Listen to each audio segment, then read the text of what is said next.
क्रांती news, आवाज सर्वसामान्यांचा। सातपूर औद्योगिक वसाहतीतील V3 एंटरप्राइजेस कंपनीला भीषण आग।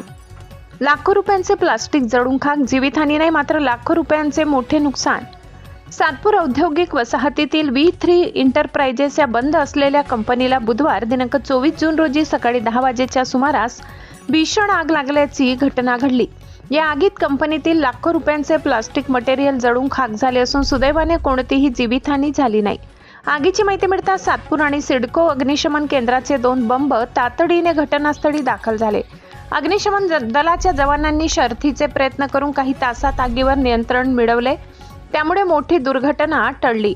अग्निशमन विभागाच्या अधिकाऱ्यांनी दिलेल्या माहितीनुसार कंपनी बंद अवस्थेत असल्याने त्या ठिकाणी कोणतीही व्यक्ती उपस्थित नव्हती, त्यामुळे जीवितहानी झाली नसली तरी आगीत मोठ्या प्रमाणात आर्थिक नुकसान झाले आहे। दरम्यान प्राथमिक तपासात संबंधित कंपनीमध्ये अग्निसुरक्षा यंत्रणा फायर सेफ्टी सिस्टीम कार्यान्वित नसल्याचे समोर आले आहे, त्यामुळे कंपनी प्रशासनाच्या निष्काळजीपणाबाबत प्रश्नचिन्ह उपस्थित होत आहे।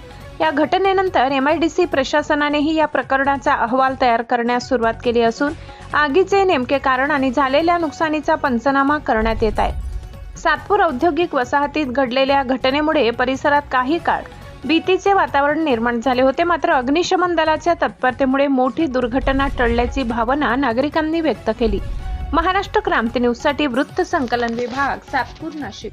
सकाळी 10 वाजता लक्ष्मी शुक्ला यांचा फोन आला की V3 एंटरप्राइजेस या ठिकाणी आग लागलेली आहे, तर तुमचा मदत पाठवा। त्याप्रमाणे आम्ही आलो, तर त्या ठिकाणी प्लास्टिक असल्यामुळे धूर मोठ्या प्रमाणात येत होता व गेट कंपनीमध्ये शेजारच्या कंपनीतून आम्हाला पाणी मारावं लागलं। नंतर मग आम्ही कंपनीत आलो, कंपनीतून मग आल्यानंतर आम्ही आपल्या शिडकोचा बंब बाउजर बोलवला, सातपूरचा बाउजर बोलवला व आग विझवली।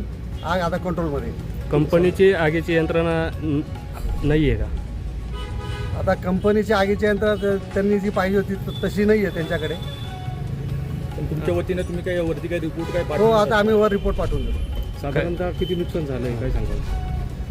अंदाजे 2 ते 3 लाखाच्या आसपास नुकसान झालं आहे कंपनीचं। काही जीवितहानी? जीवितहानी कोणत्या प्रकारची? काही इन्शुरन्स क्लेमसाठी यांनी असं आग लागला असा चर्चा आहे बघा, काय तसं तर काही सांगता येणार नाही आपल्याला।